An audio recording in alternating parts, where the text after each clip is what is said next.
Fala, piloto! Estamos aqui de novo, agora nesse novo formato. Novo não, mas uma retomada aí do formato estilo podcast, para bater um papo maravilhoso mais uma vez.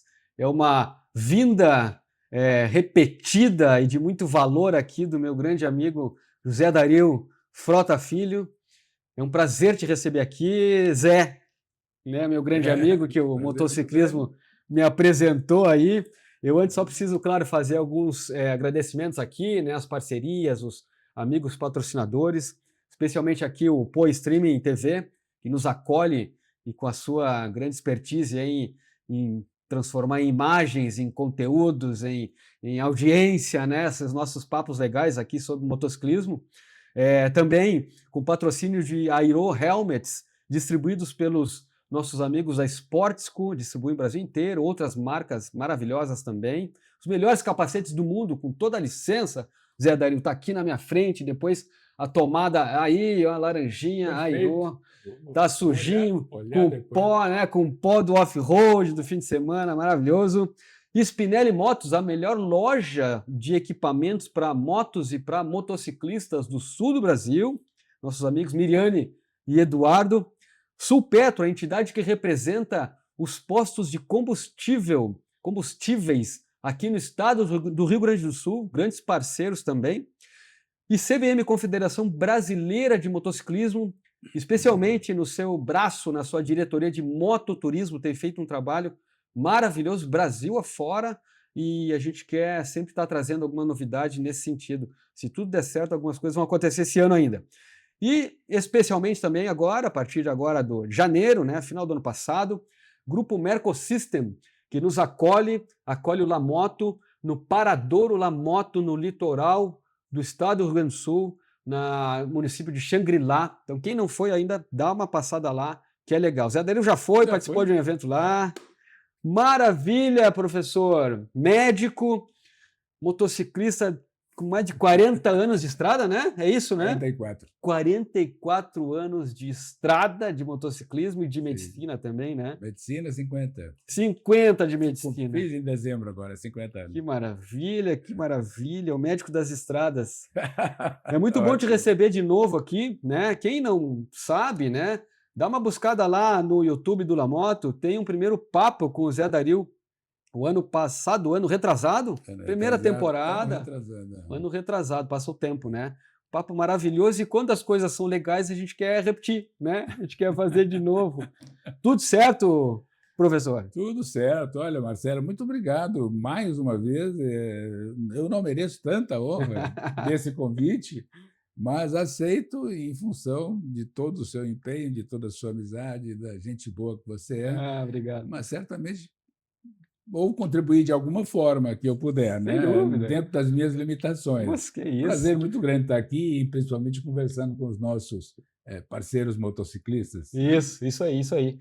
Como é que é andar de moto por 44 anos? Você passou por várias motos, evidentemente, né? Estilos, imagino eu, categorias, tamanhos, portes, potências, né?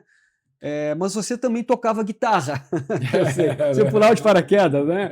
Pilota avião também? Pilotei durante muito tempo, até 1986. E eu Olha fiz o só. último voo aqui no Aeroclube Aham. do Rio Grande do Sul e parei por as questões climáticas que a gente nunca Ah, consegue acertar uhum, o dia para voar, né? uhum. Tem que alugar o avião e tal. Então era muito, muito difícil acertar o dia que não chove com o dia que o avião está disponível e com a Sim, grana que a gente tinha na claro, época, claro, né? claro, claro. Mas eu ainda voei muito, voei bastante, era piloto de acrobacia aérea, Olha inclusive, só. né? O que é mais perigoso, hein? Qual é a sensação de risco, acrobacia aérea ou motociclismo nas estradas brasileiras? Marcelo, eu posso te dizer que o risco sempre há. O risco sempre há, evidentemente. Mas a administração, o conhecimento desse risco, né, administrar o risco e ter noção do que ele representa para a sua integridade Uhum, e, principalmente, que limitações você tem para uhum, enfrentar e corrigir, digamos assim, esse risco, uhum. o que possa decorrer em função desse risco, é o fundamental. Eu não vou te dizer que a acrobacia aérea é mais perigoso do que motociclismo, não, em absoluto. as que eu fiz, me recordo muito bem, eram manobras arriscadas, inclusive a baixa altitude, e que as pessoas que estavam olhando, assistindo, achavam que aquilo era um risco absurdo. Da mesma forma que hoje as pessoas que me olham Sim, nas estradas, pilotando minha moto sozinho no sozinho. fim do mundo, acham que isso é um risco absurdo. Ou seja, as pessoas estão olhando para o lado de fora, né, de acordo com os seus valores. Agora, em termos de risco, eu acho que depende do controle, depende digamos assim, do quanto que você pode controlar esses fatores que podem interferir no Uhum, sucesso do seu esporte, do seu uhum, hobby, enfim, do que você está fazendo, né? uhum. Mas não vejo maiores riscos, não. E assim, ó, falando em risco, né, a gente não quer aqui estar trazendo o tema de acidente, não é isso, mas o risco está envolvido. Assim como o Sim, risco claro. existe, por exemplo, num investimento que você vai fazer em qualquer outra Hum, coisa, né? Há o hum, risco daquilo não dar certo, nesse sim. sentido, né?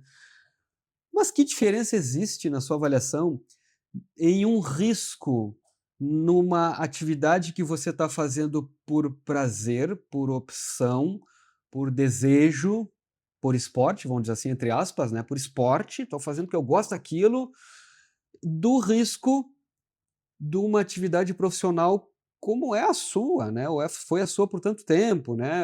Lidando com pessoas, né? O risco de, sei lá, de administrar uma medicação Sim. ou uma cirurgia que, puxa, o risco é que diferenças há nesses riscos aí? Olha, Marcelo, a diferença básica que existe se fundamenta num ponto só. No que se chama em termos de psicanálise, a individuação, a sua conexão com o que você está fazendo. Quando você está conectado, completamente integrado, né, inserido eh, com o que você está fazendo, a sua conexão com aquilo libera teu cérebro para um estado que até a gente chama, existe uma expressão em Uhum, inglês, vou falar, mas se chama flow, brain flow. uhum, Seria assim, a fluidez do cérebro. sim.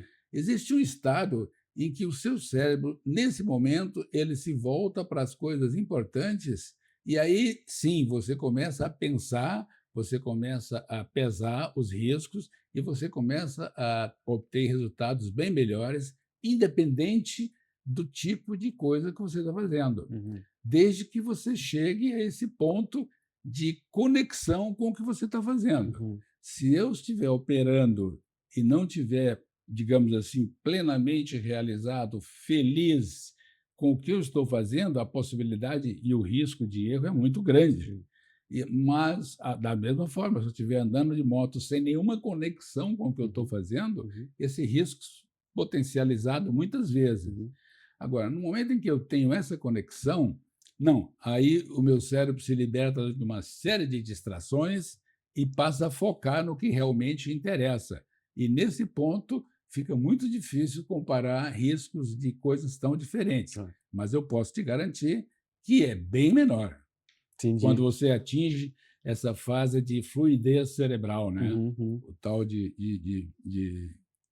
The brain flow. brain É, flow. sabe que isso me lembra inclusive para alguns esportistas de altíssimo nível, né, eles relatam que chegam a se sentir numa situação meio de fora do corpo, uma coisa espiritualizada, eu diria assim, né. Você lembra, não sei se você acompanhava, mas eu acompanhava muito, era menino, né, nosso ídolo Ayrton Senna, né, e Sim. numa corrida em Mônaco, lembra aquela história que ele Ah, estava a milhão, ele ia levar tudo e aí ele bateu.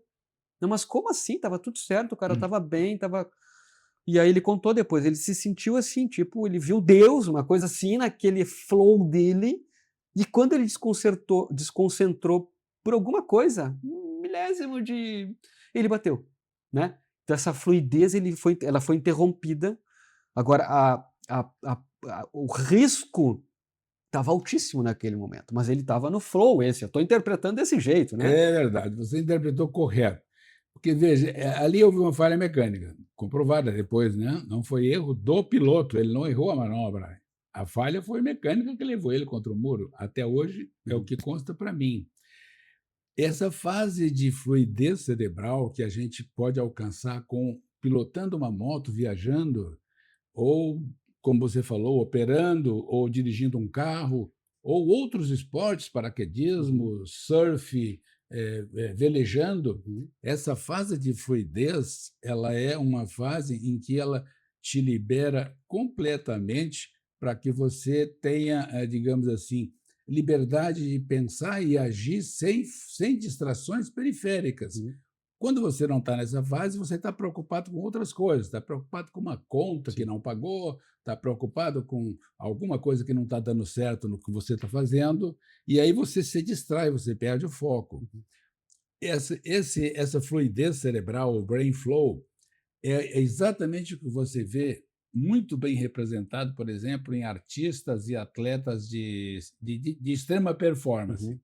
Quando você vê um guitarrista se contorcendo, torcendo o beiço, fechando os olhos, indo para trás e não olha mais para a guitarra, ele está numa fluidez cerebral completa. Nada no mundo, nenhuma bomba do lado dele tira a concentração dele, porque ele está conectado com aquilo. Ele descobriu que aquilo ali representa o que ele realmente quer ser.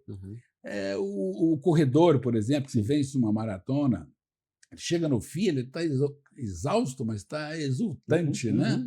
Exultante. Exultante exatamente por conta dessa fluidez, um bem-estar fantástico. Eu cheguei lá onde eu queria chegar. Afinal de contas, atingi um grau de individuação minha, em que eu me reconheço e hoje eu sei quem eu sou. Quem eu sou é a grande pergunta da humanidade. Acompanha a humanidade desde a antiguidade, né? Então, essa do Ayrton Senna, por exemplo, é bem ilustrativo, porque, obviamente, ele era uma situação em que os carros eram mais mecânicos, com pouca eletrônica, pouco controle, e ele era um piloto assim milimetricamente exato, né? Sistemático. Eu assisti um documentário dele em que um cinegrafista filmou, se eu não me engano, 18 passagens dele pela mesma curva na corrida de Mônaco, e a única diferença que teve entre as 18 foi de 1 milímetro de distância do Gary Hale. Ou seja, a precisão era muito grande. A fluidez mental desse cara era muito grande. Ele estava plenamente focado, né? Por um azar, na outra corrida teve um problema mecânico que não dependia do cérebro dele, dependia do carro. Eu tenho tudo que você está falando aí faz muito sentido, e inclusive já falamos no Flow, eu me lembrei agora no outro episódio, lá também na primeira temporada com o Daniel Santoro, ele fala que quando eu estou de moto viajando, eu estou no Flow. Mas assim, esse flow que a gente está falando agora, com exemplos do mestre Ayrton Senna, né, da precisão, né, me aproxima muito de uma questão assim que exige a precisão mesmo, né? Vamos dizer, numa corrida, no esporte que você está ali para vencer, né? Você não está preocupado tanto com o flow, mas está preocupado com vencer a corrida e deixar os outros para trás, né? Mas você alcança o flow, Zé Dario, viajando de moto? Sim. Conta para nós, como é que você se prepara para isso, ou ele chega de um jeito... Ele chega, ele chega. Vamos remontar rapidamente aqui a história. Você, no começo, me perguntou como é que eu comecei a andar de moto e tal. Eu não vou pegar essa história toda, porque é muito comprida. Mas como é que eu atinjo? Eu me sinto que eu estou realmente no estado de brain flow, de cérebro liberado. Olha, quando você está andando num grupo, ou quando você está andando com 2 ou 3, você está com uma série de preocupações que te deixam muito mais ligados ao grupo do que a você mesmo. Ao final da viagem ou do passeio, se for uma viagem grande de 2 meses, assim como eu faço, você vai chegar ao fim e vai dizer assim, puxa vida, algo está oco, algo está faltando. E o que é que está faltando? É que eu passei a viagem inteira me preocupando muito mais com o grupo do que comigo. Bom, você faz isso, e isso é o início natural dos motociclistas mais novos, também é o início natural dos mais velhos que estão iniciando o motociclismo, e é absolutamente normal. O início do motociclismo é social. você quer ser visto, você quer quer ter pertencimento com relação ao grupo e você quer mostrar que você sabe pilotar, você gosta de um elogio, você gosta daquela foto do grupo parado na frente do posto, né? Esse é o início social do motociclismo. Absolutamente normal, nada contra. Sim. Mas você vai chegando um dia de tanto observar que você ficou ligado ao grupo, preocupando-se com o grupo, com a distância do grupo, com a parada, com o outro que acelerou demais, com o outro que saiu da formação, e que você chegou no fim, você realmente passou o tempo inteiro se preocupando Sim, claro. com o grupo, e com você não. Uhum. Chega um dia, então, em que você dá uma virada. E isso não tem idade, isso não tem assim, mesmo, uma época, nem Essa virada nada. aconteceu com você, assim? Aconteceu e a história é um pouco comprida, posso te contar, mas assim, aconteceu sem eu esperar, tá certo? De repente, você se desliga de um grupo, ou de vários grupos, no caso. Eu me desliguei dos grupos para viajar, mas vivo comendo churrasco toda semana com eles. Não perco essa parte social. Mas, assim, me desliguei dos grupos no dia em que eu percebi de que eu tinha adquirido essa conexão comigo mesmo. Ou seja, eu não precisava mais de ninguém dizendo o que eu tinha que fazer. Vira à esquerda, vira à direita, eu não precisava mais de ninguém dizendo vamos dormir em tal hotel, ou vamos chegar a tal hora, ou tu está andando devagar, ou tu parou demais para tirar fotografia, entendeu? Então, nesse dia, eu comecei a perceber que eu estava perdendo assim, a minha individuação, o meu processo de identificação, de saber quem eu era no motociclismo. Nesse dia, eu comecei a me questionar. E foi aí que eu parti para fazer a primeira viagem mais longa, sozinho, e, claro, com certo medo, com certo receio, era novidade para mim, mas a minha conexão, a conexão que havia despertado entre eu, a moto e a estrada, me dava uma certa certeza. Me aumentava a responsabilidade, porque eu sabia que eu tenho que responder por tudo que acontecer, é minha responsabilidade. Me aumentava a autoconfiança, né? Porque eu decidia o que fazer, aonde ir, a hora e como fazer, né?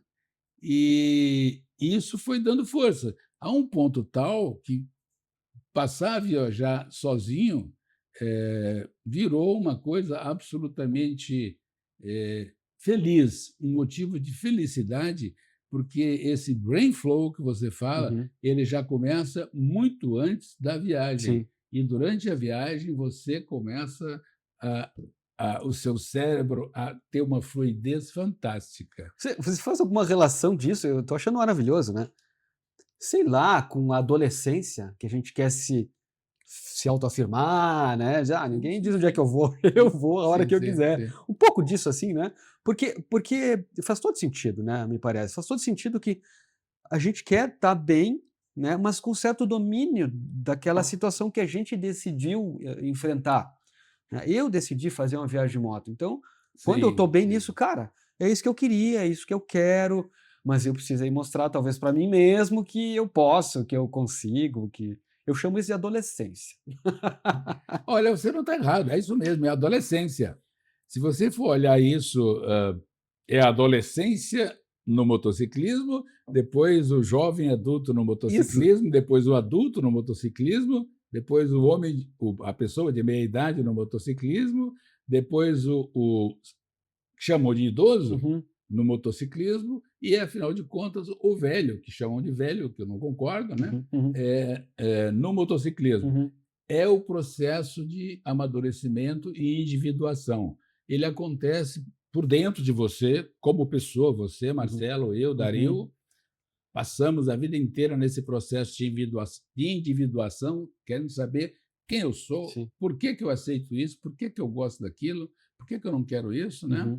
E é absolutamente normal, não tem a menor dúvida, você relacionar isso com o processo de crescimento emocional e até físico de uma pessoa, né? De uma pessoa. Também. Isso é interessante, tem relação, sim. Tá. E você me contava em algum outro momento também que E agora também que começou a decidir viajar, né? Vou agora sair, viagem mais longa, sozinho, não preciso do grupo e tal, né? Mas o sozinho muitas vezes foi acompanhado da esposa, ou não? Foi mais Sim, ou menos sim. nessa adolescência aí que vocês decidiram acompanhar um ao Sim, outro nas sim, viagens, ou sim, não? sim. A minha mulher, como assim, viajou demais, muitas vezes comigo, Aham, né? aham. Muitas viagens, a maioria viagens mais curtas, 4 dias, 12, Sim. 16, a maior foi 22 dias, nós fomos ao Chile, e inclusive numa decisão muito assim esquisita, nós íamos, na verdade, para Urubici, Aham. e numa sexta de noite estávamos jantando, tomando vinho, entre um gole e outro de vinho e 2 garfadas, eu olhei para ela: "Você escuta, eu não posso deixar de te mostrar o Atacama". Uhum. O Atacama eu já fui lá, sem exagero, umas 8 vezes, Uhum. ou de passagem ou Sim, como destino. sim. E é um lugar muito lindo, onde a gente nunca volta igual, e eu acho que eu não posso morrer, veja só, não posso morrer, era mais uma morte afetiva, claro, Sim, claro. sem te mostrar isso, o Atacama. Vamos para o Atacama? Isso era uma sexta de noite. Véspera daí para Urubici. Iríamos para Urubici Aham, no domingo. aham. E, para minha surpresa, ela olhou para mim e disse: "Vamos". Poxa, Mudamos a bagagem, domingo saímos para o Atacama, viajamos então o que Chile, legal. a Argentina e o Uruguai, toda essa volta, né? Aham. E foram 22 dias e ela adorou. Viajou demais, mas ela chegou um dia em que deu um estalo dela, um turning point, Uhum. em que ela disse assim: ó, convidei, vamos sair, vamos passar 3 dias em Santa Catarina. Não, para mim deu. Motocicleta eu já obtive dela e das viagens o que eu almejava. Nossa. O que ela almejava, ela era carona, ela almejava conhecer os Conhecer os lugares, lugares, claro, né? claro, Conhecer os lugares claro. e desfrutar, que ela desfrutava muito das paisagens e etc. Das pessoas, gostava muito de conversar, era muito curiosa, mas eu já vi o que era bastante para mim. De hoje em diante eu vou cuidar do meu trabalho, Poxa, né? E não vou mais viajar. de uma hora para outra ela te respondeu assim, Sim, decidiu. sim. E ela ainda tem hoje a bota, a roupa, o Sim, capacete, as sim, luvas, sim. tem tudo lá em casa. Mas eu digo: "Vem cá, tu nunca vai vender isso?". "Não, não vou, isso vai ficar aqui". Eu digo: "Já sei, vai chegar um dia que vai dar um returning point e tu vai querer de novo viajar". Eu só espero que nesse dia eu ainda tenha perna para te levar, né? Que legal. Então foi assim, ela viajou demais, ela gostava e tudo, aproveitava demais, os passeios, inclusive dormia mesmo ali atrás, eu Sim, via ela sim. dormindo, e ela tinha uma maneira de dormir que não me preocupava. Por horas, assim, ela dormia, eu acordava quando eu É parava. mesmo, é. É. Puxa.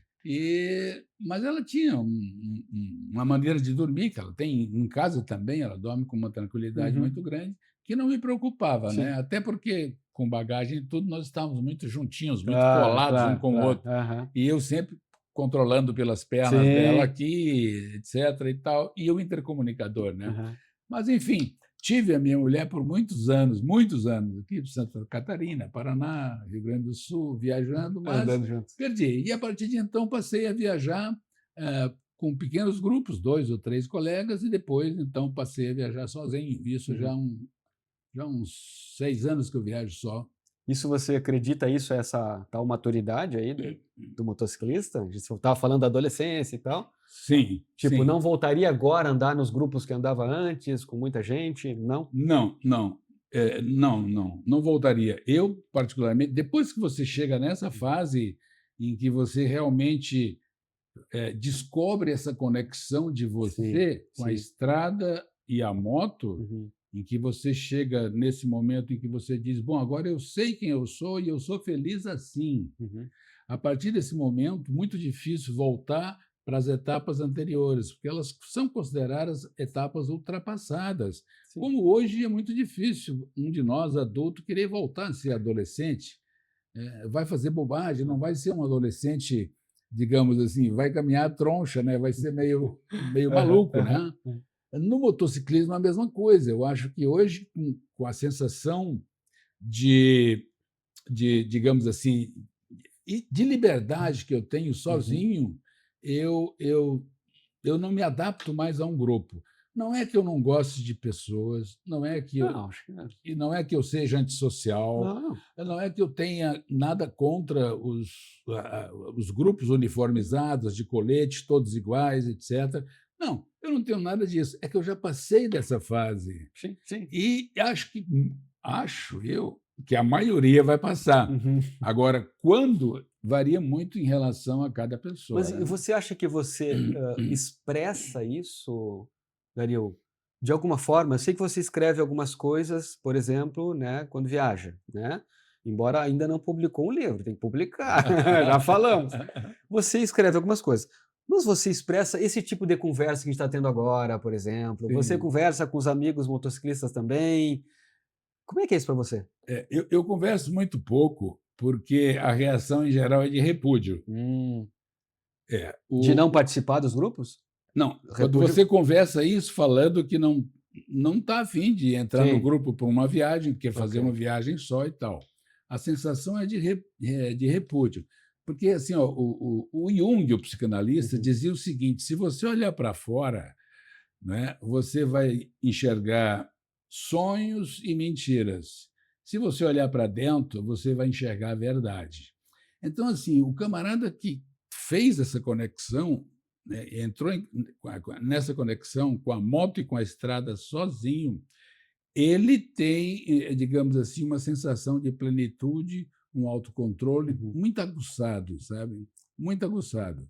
Ah, quando eu falo isso, eu não estou dizendo para os meus amigos, eu não gosto de Sim. vocês, não é isso, eu adoro vocês, mas acontece que para fazer o que me deixa feliz Uhum, de fato, eu tenho que estar uhum, completamente conectado com a estrada e com a moto livre, e uhum, com o tempo livre, e mais com a minha cabeça uhum. completamente livre, no tal do You flow flow. state. E eu noto que há um certo repúdio a essa posição, Uhum, porque o pessoal não entende essa situação de brain flow. sim. Olha, Marcelo, essa situação de brain flow é tão interessante. Eu recordo que no outro podcast você me perguntou sobre um negócio de uma reta que eu tinha publicado. Aham, aham. Pois bem, o brain flow, para te dar um exemplo bem simples, você está com a cabeça tão livre, o seu cérebro está tão aliviado de pressões, teus filhos não estão exigindo o teu tempo, tua mulher não está exigindo o teu tempo, teu chefe não está te cobrando meta, você não está com contas para pagar, nem nada. Você não tem nada para pensar. Seu cérebro, Uhum, então, fica inteiramente livre, um espaço uhum, vazio uhum. para você pensar. E aí o pensamento voa. Eu tenho exemplos assim maravilhosos. Problemas de 2, 3, 4 semanas antes de viajar, por exemplo, que eu achava, puta merda, o que eu Uhum, está me tirando do uhum. sono e tal. E no final das contas eu viajava com esse problema, Sim. ou com vários outros até. E lá pelas tantas, na estrada, de repente eu entrava numa curva sem ver nem para quê, vinha aquele problema na Uhum, minha cabeça. uhum, uhum. E aquele problema vinha, mas ele vinha de uma forma colocada, não de uma forma assim desafiante, matemática, que exigia uma solução imediata, como na época que ele surgiu Sim. semanas Uhum, atrás. uhum. Ele me deixava livre para pensar sobre o problema. E qual não era a minha surpresa que um pouco adiante, numa reta, vinha a resposta. Hum, Ah, a resposta é essa, amigo. que legal. Você encontrou finalmente uma saída para aquele problema. Isso só ocorreu porque você chegou nesse estágio Claro, de claro. fluxo cerebral que te permite pensar Pensar. em outras coisas que não sejam os colegas de Uhum, grupo, a uhum, formação. uhum. Se o cara está muito distante, se o cara está. Exatamente, Abriu na exatamente. curva. Você sabe, Dario, eu acho que isso é importantíssimo, né? Talvez nem todo mundo queira pensar, ou tenha coragem de pensar. Uhum. Especialmente pensar Pensar, sozinho consigo mesmo. pensar, esse é que Porque é o mais importante. isso aí é nos cutuca o fígado, né? Separar e pensar, questões de autoconhecimento. Uhum, O que é isso que uhum. eu estou sozinho agora, né? Falava um tempo atrás com um colega aí, a metáfora, que nem sempre é metáfora, é realidade, né? Mas do deserto, né? né? Foi na época agora de Rally Dakar e tal, que Sim, passa muito por deserto, os sim. caras pilotam o dia inteiro, 12 horas em cima da moto sozinho, tendo que navegar e acelerar sozinhos. Tem competidores? Tem, mas ele está sozinho. Como é que você enfrenta um deserto assim? E não precisa estar correndo de moto, né? É, Você cair sentado lá no deserto, isso pode ser enlouquecedor, né? é. Né? Mas ele está exatamente com essa conexão que eu te falo. Sim. Isso prepara para tudo, porque você sabe que vai ter que responder a tudo que Exato. acontecer. Você é o único responsável por tudo que acontecer com você, com a moto e o que a estrada colocar na sua frente como obstáculo. No caso do Rally Dakar, um homem desse suporta, claro, preparo físico, Também. preparo psicológico, alimentação, uma série de outras coisas, sim. né? Sem sombra de dúvida. Uhum. Mas eu te confesso que sem essa conexão significa assim, você saber quem você é. Eu não tenho mais essa pergunta, quem sou eu? Você Sim. sabe quem você é e você sabe com o que você está conectado. Nesse momento, não tem dor, não tem perigo, não tem nada que te afaste desse estado de fluidez cerebral. O pensamento, o teu cérebro está com espaço bastante vazio para que tu te concentre no que importa, sem distração.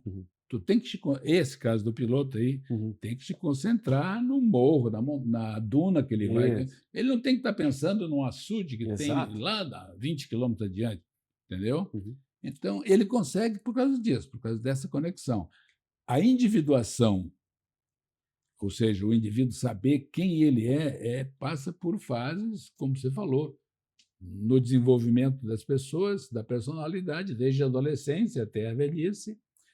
Nas máquinas também, elas começam rudimentares e terminam bastante evoluídas. E esse processo de individuação é um processo em que não escapa nada na natureza, é impressionante. Se você pegar na escala animal, até na escala vegetal, eu não sei, mas na escala animal você vai ver que há um processo de individuação, né? Nem todo pé de feijão é igual a outro. Sim. Existe um que tem uma folhinha a mais, um que cai um pouquinho para o lado, enfim, exagerando no exemplo, né?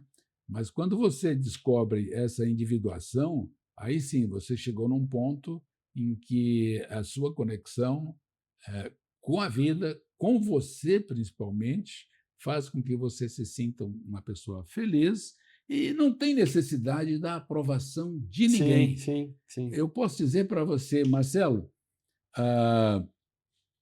eu desejo, por exemplo, rodar com você, mas eu não preciso disso. Você entendeu a diferença? Quer dizer, esse é o processo de individuação. Eu sou autêntico, eu sou feliz, eu estou conectado, então eu lhe digo, Marcelo, eu desejo rodar com você, fazer uma viagem com você, mas que fique claro, eu não preciso que você faça isso, eu não preciso disso. Nós vamos fazer por conexão. Isso. Entendeu? Muitas vezes por cortesia, né? Cortesia. Amizade, enfim, mas... Sim, se você for fazer só por cortesia, certamente vai, em algum momento, surgir uma desconexão. Desconexão, isso. Né? Isso. Se a outra pessoa não entendeu o que foi falado, entendeu? Isso, exatamente. E aí voltamos, acho que no ponto dessa coisa que nem todo mundo tem coragem de parar para pensar. E aí foge dessa conexão, dessa individuação, né? É isso aí. Muitas vezes os grupos, com todo respeito, mas são isso. Tá todo mundo lá e nem todo mundo sabe o que tá fazendo, mas tá todo mundo lá, né? Não, vamos aqui, ok, mas não há conexão. O papo tá maravilhoso, né? Eu vou fazer um break agora aqui para a gente ver um VTzinho ali do Paradouro La Moto, em Atlântida, que você teve aí, me deu aí o prazer de comparecer e participar lá com a gente. Roda o VT aí. Quando a gente sai de moto, a estrada vem primeiro. Mas quando para, a gente quer ser bem recebido.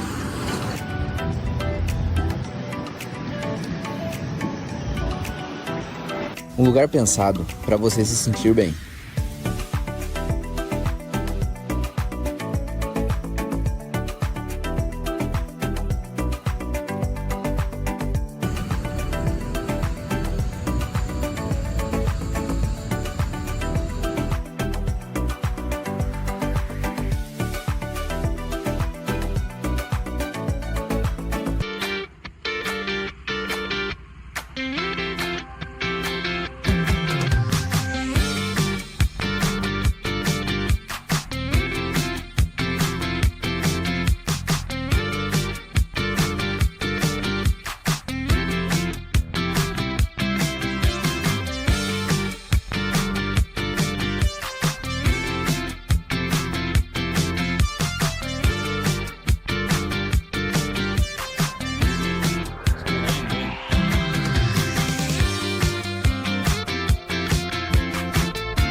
Zé Dario, você como médico que trata de corpos e almas muitas vezes, né? Porque tudo que a gente está falando aqui é uma questão de São, alma. São Lucas, né? Médico de homens e almas. Exatamente isso, né? Para fazer uma viagem, né, mais longa, de longo curso, de longo tempo, enfim, especialmente sozinho, mas não só, né? Você acha que as pessoas se preparam para enfrentar uma eventual, uma possível doença? Você é médico, né? Uma doença, especialmente essas aqui na América do Sul, né? Acho que tem uma chamada doença de altitude, né? Se preparam, se não se preparam, o que tem que fazer? Olha, em geral, as pessoas, o que mais temem numa viagem é uma doença, porque pode significar simplesmente alguns dias parado ou pode significar o fim da viagem. Então, mas as doenças durante uma viagem, felizmente, elas não são tão comuns. Mas elas existem numa gama muito variada, que atinge todos os órgãos, desde pele, intestinos, etc. Seria muito difícil falar de todas elas de uma vez só. Mas pegando esse último ponto aí, esse gancho que você falou das cordilheiras, por exemplo, Marcelo, uma vez eu me hospedo muito ali naquela bomba de gasolina, naquele hotelzinho da bomba de gasolina que tem ali perto do Pasto de Jama, né? Pastos Chicos. Eu gosto muito daquele lugar, não sei, sempre 5, 6 vezes já me hospedei lá. E chegaram 3 paranaenses e a primeira coisa que eles fizeram, assim, exaustos e tal, foi pedir um chá de coca. Aí tomaram chá de coca e eu imediatamente vi que os 3 eram do Paraná. Eu estava na outra mesa do lado tomando uma Coca-Cola e aí me aproximei, fui para lá e comecei a conversar. Não demorou cerca de 15, 20 minutos, um deles já estava sentindo coisas diferentes, um calor, estava excitado, se sentindo, né, agitado, e os outros 2 absolutamente normais. Então, assim, veja, provavelmente ele estava desinformado sobre o que seria um chá de coca, e, na verdade, ele estava muito mais sugestionado e, por isso, sentiu os efeitos mais imediatos, porque o efeito não é tão imediato assim. Mas eu te falei isso para abrir a questão da viagem para as cordilheiras, para as altitudes. Olha, eu vejo muita gente dizendo assim, bom, eu comprei uma moto, eu já tenho uma moto, viajo há 20 anos, mas não fui à cordilheira, agora eu vou atravessar a cordilheira, vou subir o Peru a 5.000 metros, vou subir no Chile a 3.800, vou a 4.200, não sei aonde. E as pessoas vão e não têm ideia de todo o processo físico, atmosférico que acompanha a viagem delas e do que pode acontecer com elas durante a viagem por conta da altitude, né? Então, é muito importante que as pessoas saibam de que, assim, à medida que você sobe, a pressão parcial de oxigênio na atmosfera vai diminuindo. O percentual é o mesmo, 21% de oxigênio e 27% de oxigênio e 97% de nitrogênio, tá certo? Agora, isso vai até 100 quilômetros, por exemplo, de altitude, quando acaba a troposfera, e segue sempre. Esse percentual, isso é percentual, 21% de oxigênio e 79% de nitrogênio, tá? Acontece que, à medida que a pressão atmosférica vai diminuindo, essas moléculas vão ficando mais dispersas. E quando você sobe, por exemplo, a 2.400 metros, você tem uma pressão atmosférica mais ou menos em torno digamos, a concentração de oxigênio, mais ou menos, ela cai em 25%. Ela já cai em 25%. O que é 2.400 metros? É por uma marca. Ela caiu 25%, a pressão parcial de oxigênio, que é o que faz efetivamente você respirar, você trocar gás carbônico com oxigênio no pulmão. É a pressão, não é a quantidade de moléculas, tá? Pode ter muita molécula e não ter pressão, e elas ficam por aqui e tal. Então, veja, até aí o risco é mínimo. Mas, a partir daí, se você, por exemplo, vai subindo gradativamente, você chega a 5.000 metros, por exemplo, você tem 15% só da pressão de oxigênio parcial. O que significa isso para você? Significa que você não vai ter oxigenação suficiente, tá certo? E aí você tem uma escalada. A doença da altitude, ou a doença aguda da montanha chamada, ela é escalonada. Ela tem a primeira fase, que é a doença aguda da montanha, em que os sintomas são leves, tratáveis, você trata com analgésico ou outros medicamentos mais simples, hidratação. Depois ela tem os dois outros sintomas digamos, as duas outras condições físicas extremamente graves e fatais. Quer dizer, a 5.000 metros, a 4.000 metros de altitude, dependendo, você pode ter um edema pulmonar agudo da grande altitude, que é de uma mortalidade, de uma fatalidade altíssima.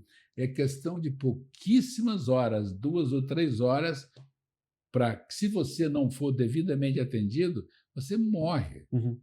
Você tem o edema cerebral agudo da altitude, que é o aumento da pressão intracraniana, também pela altitude, e que esse não exige um tempo tão imediato no tratamento, um tratamento tão urgente, mas ele exige que você desça urgentemente. Você tem que descer de pelo menos 1.000 metros urgentemente, e a partir daí mais outros 1.000 metros, descer para a faixa de 3.000 metros. Né? Tem a prevenção, como se prevenir para que esses sintomas não apareçam, ou, se aparecerem fracos, ou ainda não aparecerem ou não surgirem, ou não te porem em risco de desenvolver a doença mais grave da altitude, que é a doença aguda da altitude grave, o edema agudo de pulmão e o edema cerebral agudo. Tá? Tem medidas preventivas para você fazer isso, entendeu? Eu vejo que as pessoas partem para as cordilheiras assim, achando que um Tilenol vai resolver a vida, achando que uma garrafa d'água com 2 litros vai resolver a vida, quando se sabe, assim, por exemplo, que o nível de desidratação a 5.000 metros, a 4.000 metros de altitude é muito intenso, mas você não nota pela altitude, pela raridade, pela escassez do ar. E mesmo porque você está com roupa e tudo, você não nota. Mas naquele nível ali você pode precisar de 4 litros de água por dia, por exemplo. Imagina. E as pessoas levam uma garrafinha de 250. Né? E depois surgem sintomas e tal, e as pessoas não tomaram as devidas medidas preventivas. Então, é necessário. Eu acho que hoje a mensagem minha seria essa: saibam que é arriscado, sim. Saibam que existem medidas preventivas, sim, e saibam que existe tratamento, sim. E vocês, mais do que nunca, têm que saber se, para o local onde vocês se dirigem, existe a possibilidade de um tratamento urgente para edema cerebral agudo e edema pulmonar agudo, tá certo? Isso aí é uma coisa extremamente importante, que eu acho. Para quem decide fazer uma viagem dessas pela primeira vez, ou seja, ao enfrentar alguma altitude que nunca enfrentou, né? Não por estar de moto, mas de fato pela altitude, né? Como é que pode estar se prevenindo? É bom visitar um médico preventivamente, mesmo que esteja a pessoa seja saudável? Qual é a indicação? Olha, você falou em saudável. Eu vou lhe dizer uma coisa: nenhum atleta, por mais preparado que esteja, com a condição física excelente, seja ele corredor, nadador, levantador de peso ou o que for, um super atleta, isso não influi nada. Absolutamente nada. Não tem nenhum peso no surgimento ou não da doença da altitude, tá certo? Outro mito que tem: dizem que os diabéticos não podem subir. Não, negativo. Diabético pode subir, o diabético pode subir, sim. Outros dizem que quem tem hipertensão arterial sistêmica não pode ir para a altura. Pode, do mesmo jeito que quem não tem, entendeu? Enfim, quem tem doença pulmonar obstrutiva crônica, ou seja, quem tem asma, não pode subir? Pode também. nenhum dessas doenças que eu citei aumenta o risco de ter a doença da altitude aguda. O que necessita, obviamente, é continuar com o seu tratamento, mantendo a sua doença básica sob controle, tá certo? E você me perguntou uma outra coisa antes? Não, sim, que tem que visitar um médico, mesmo que seja uma pessoa saudável, para prevenir alguma coisa? Não, olha, eu não acho necessidade nenhuma, sabe por quê?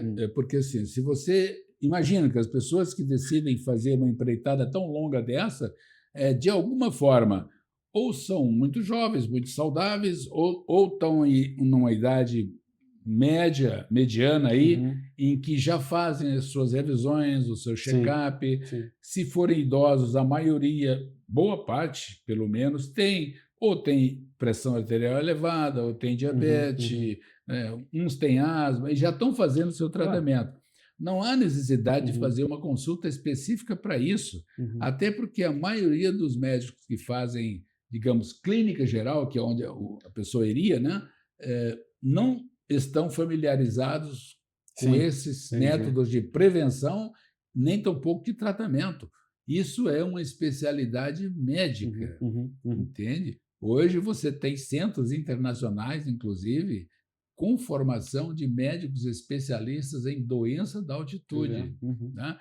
Então, assim, não é que não adianta. Se a pessoa quiser ir para ter mais segurança e ficar mais psicologicamente mais segura, mas vai sabendo que não vai ganhar grande coisa. Seria como se tivesse uma gripe e fosse lá consultar. Tá? O que interessa mesmo é ter os cuidados, saber que essas variações de pressão atmosférica, elas são muito importantes. Até 2.400 metros quase nada acontece. A partir daí, as coisas vão piorando. E se você pretende chegar num pico do Peru com 5.000 metros, tenha em conta de que você vai ter reduzido a sua pressão de oxigênio em muito menos da metade. Meu Deus. E que você vai ter um esforço respiratório, você vai ter alterações sistêmicas de circulação, de coração, de rim, de urina, né? E que isso aí tudo, esse conjunto, vai trabalhar para provocar a doença. Mas há maneiras de prevenir.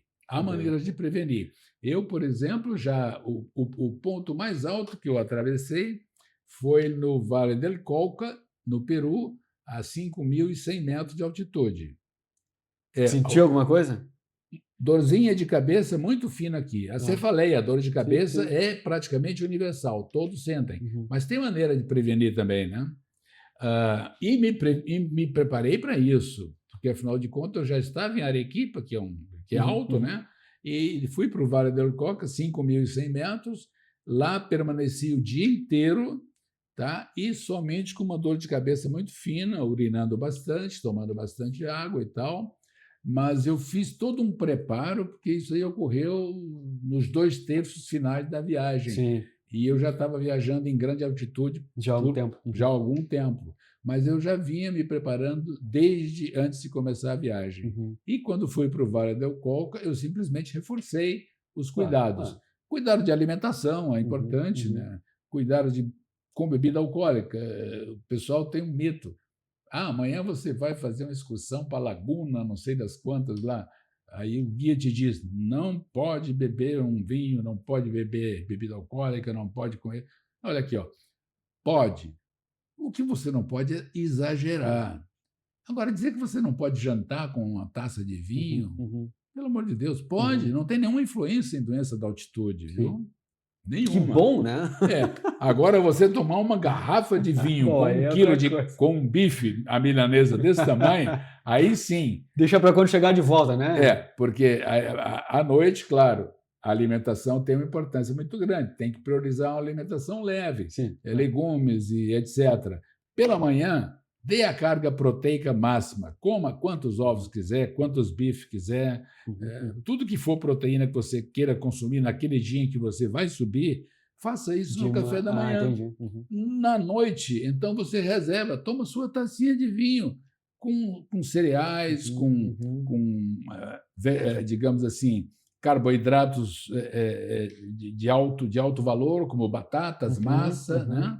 E deixa de lado a proteína, principalmente a proteína animal, tá certo? Resumo, tem que saber que está indo para uma condição que pode desencadear situações desagradáveis. É bom se informar. Essas informações, inclusive, estão disponíveis na internet em larga escala e, se for o caso, se achar que é importante, consulte um médico.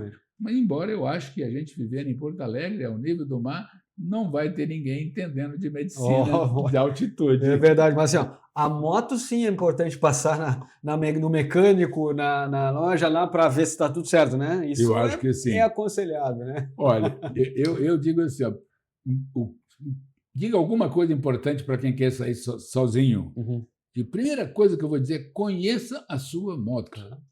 Conheça a moto que você tem. Marcelo, eu vou te dizer uma coisa que eu posso estar errado, mas é uma coisa que é um percentual que eu tenho na cabeça pelas conversas com meus amigos e pelas perguntas que surgem. Nem 10% das pessoas leem o manual da sua moto completo. Sim.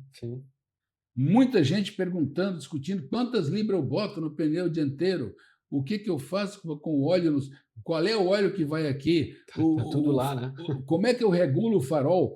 Entende? Assim, eu sou um rato de manual. Eu leio e releio os manuais toda a vida antes de viajar. E faço isso com carro, com moto, etc. E eu vejo que as pessoas não fazem. E, por conseguinte, não conhecem a moto. Exato. Acontece com alguma tremidinha, o camarada não faz a menor ideia do que está acontecendo porque ele não conhece. Verdade. Então, leia o manual da sua moto. Quem dirá a respeito de nós mesmos, se a gente não conhece a própria moto, né? Claro. A gente vai conhecer a nós. É muito mais difícil. Lógico. E assim, a segunda coisa, se me permite, Marcelo, é assim, sobre a questão do GPS, a navegação do modo geral. Muito tipo de GPS, muito modelo, muito telefone, muito aplicativo, muita coisa. Eu acho que tudo isso é muito útil, mas você tem que estar sempre amparado num tripé. Nunca esqueça que esses métodos todos podem falhar. Você vai chegar em... Eu acho que o tripé ideal é o GPS, ou quem quiser, um carpool-ride, outra coisa qualquer do tipo, um telefone celular, né, com aplicativos de mapas de navegação, e o velho mapa de papel. Esse é o mais importante dos três, porque o GPS te mostra que você está dentro de uma linha azul, mas espacialmente você não faz a menor ideia em que lugar do país você está. Tá certo? E de repente, entre montanhas, perde o sinal. E perde o sinal e você vai correr para onde? Para o celular. E no celular também já perdeu o sinal. Então, o que você tem que ter no celular? Um aplicativo com mapas offline que seja atualizado mensalmente. Eu tenho não vou citar o nome, para não fazer propaganda comercial, mas eu tenho um que eu assino, mensalmente ele atualiza todos os mapas e tem me socorrido em muitos momentos em que o GPS perde o sinal. Eu passo a me guiar pelo outro. E quando os dois pifam, não tem dúvida, eu paro, abro o mapa de papel e aí está resolvido. Maravilha. Os novos não estão acostumados com esse mapa de papel, até porque não existem mais para vender. Mas você pode ir na internet, pegar o mapa da região que você vai, ou os vários mapas, ampliar e fazer uma boa impressão. E leva com você. Eu acho que essa ferramenta, fora o papel higiênico e a água, é a mais importante. Maravilha. Olha, que aula tivemos aqui. A gente tem um tempo limitado aqui, né, doutor Dario? Doutor Dario não. Dario, doutor Dario, uma vez médico, sempre médico. Não, seu amigo Dario. E a gente, enfim, a gente precisa encerrar aqui. Mas duas aulas, eu diria assim, a primeira parte, depois do break a segunda parte, com as questões aqui de doença de altitude e tudo mais. Mas assim, a gente vai ter que voltar de novo aqui em outro momento para seguir essa conversa ou outras conversas. E eu diria assim, né? Eu vou pedir o seu recado finalzinho, assim, mas eu diria assim, tripé, né? GPS, telefone, mapa e uma atitude de tentar se conhecer, nos conhecermos e aproveitar a viagem para se conhecer um pouquinho mais. Isso. Recadinho final, doutor Dario. Isso. Olha, o meu recado final é assim: esse seu programa, eu já disse várias vezes, ele tem elevado o motociclismo a um nível, a uma categoria, digamos assim, diferenciada. Eu não vou falar que é melhor, pior do que os outros, mas ela é diferenciada e traz informações que, de fato, são úteis, fazem sentido para as pessoas que praticam o motociclismo. Pode não fazer sentido para quem não pratica, né? E, nesse sentido, eu me sinto muito feliz de vir aqui como motociclista e como médico também, colaborar em tudo que você acha que é importante levar para o seu público, para os nossos queridos amigos motociclistas. Tá? E estou disposto a falar sobre doenças, sobre mecânica, até sobre mecânica, pouca coisa que eu sei. Eu sei isso aqui só, mas dá para falar alguma coisa? E mais importante ainda, queria reforçar suas palavras. Pensem bem todos, né, nesse processo de individuação, você saber quem você é. Faça essa pergunta: quem sou eu? Essa pergunta vem desde a antiguidade e está em tudo que é lugar, tá certo? E você vai encontrar... Eu gosto muito de música, eu viajo 24 horas por dia ouvindo música, se for o caso. Mas todas as músicas elas têm um sentido, porque eu conheço todas as letras e conheço todas as mensagens. Sim. E elas estão embutidas na viagem, elas fazem parte dessa conexão. Que legal. Então, assim, até nas músicas você vai encontrar alguma resposta de quem sou eu. Claro. Você lembra da música The Logical Song? Sim. Do Supertramp? Sim. É isso aí. Verdade. A música inteira é perguntando quem sou eu, né? É verdade. No final da história toda, o cara pergunta quem sou eu.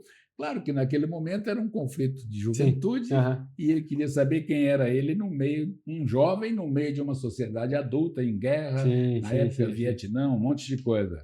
Mas hoje a The Logical Song faz todo sentido se você trouxer ela para um plano moderno. Aliás, no final te pergunta, para ser lógico, quem sou eu? Sim. Maravilhoso. Maravilha, doutor Dario, obrigado pela presença. Eu que te agradeço. Obrigado aos colegas, amigos, parceiros aí que nos ajudam a manter essa iniciativa aqui viva. Valeu, até a próxima.